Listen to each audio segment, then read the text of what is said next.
जय श्री राम। चलिए जानते हैं कि मनु और उनकी पत्नी शत्रुपा ने किस प्रकार तप करके भगवान श्री हरि को अपने पुत्र के रूप में प्राप्त किया।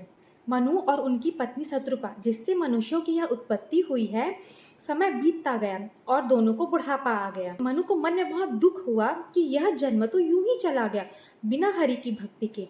तब मनु ने अपने पुत्र को जबरदस्ती राज्य देकर स्वयं स्त्री सहित वन को गमन किया। वे संतों के समाज में नित्य पुराण सुनते थे और द्वादशाक्षर मंत्र ओम नमो भगवते वासुदेवाय का नित्य जप करते थे। भगवान वासुदेव के चरणों में राजा रानी का मन बहुत ही लग गया। वे साग, फल, कंद का आहार करते थे और सच्चिदानंद ब्रह्म का स्मरण करते थे। फिर वे श्री हरि के लिए तप करने लगे। कंद फल का त्याग कर केवल जल के आधार पर रहने लगे। उनके हृदय में यह अभिलाषा हुई कि हम कैसे उस परम ब्रह्म को अपनी आंखों से देखेंगे। इस प्रकार जल के आधार पर तप करके 6000 वर्ष बीत गए और 7000 वर्ष वे वायु के आधार पर रहे। उन्होंने वायु का आधार भी छोड़ दिया। दोनों एक पैर से खड़े रहे। उनका अपार तप देखकर स्वयं ब्रह्मा, विष्णु और महेश कई बार उनके पास आए और अनेक प्रकार से ललचाया, पर परम धैर्यवान राजा और रानी अपने तप से नहीं डगमगाए। उनका शरीर हड्डियों का ढांचा मात्र रह गया था, पर फिर भी उनके मन में जरा से भी पीड़ा नहीं थी। तब गंभीर और अमृतमयी कृपा से सनी हुई यह भविष्यवाणी हुई कि वर मांगो।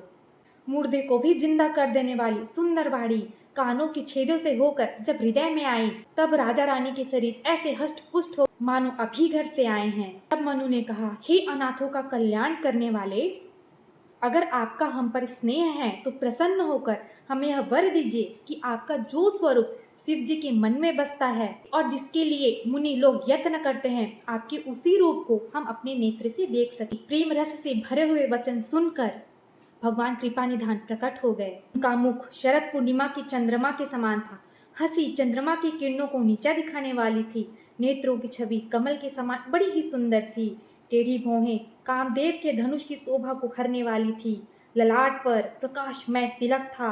घुंघराले काले बाल थे। हृदय पर श्रीवत्स रत्न जड़ित हार और मणियों के आभूषण सुशोभित थे। शोभा के समुद्र श्रीहरि को देखकर मनु और शत्रुपा के नेत्र स्तब्ध रह गए। देह की सुधि भूलकर भूमि पर गिर पड़े। प्रभु ने अपने कर कमलों से उनके मस्तक को स्पर्श करके उन्हें तुरंत उठा लिया। तब कृपानिधान भगवान बोले कि तुम्हारे जो मन को भाए वह वर मांग लो। प्रभु के वचन सुनकर दोनों हाथ जोड़कर मनु ने कहा, हे कृपानिधान, मुझे आपके समान पुत्र चाहिए। भगवान बोले, ऐसा ही हो।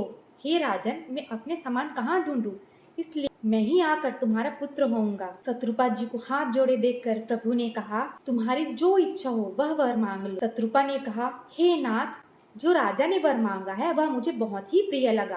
फिर मनु और शत्रुपा ही आगे चलकर राजा दशरथ, जो कि अवध के राजा थे, और शत्रुपा महारानी कौशल्या हुई, जिनके गर्भ से प्रभु श्रीहरि ने श्री राम के रूप में अवतार लिया। तो यह थी मनु और शत्रुपा की कहानी।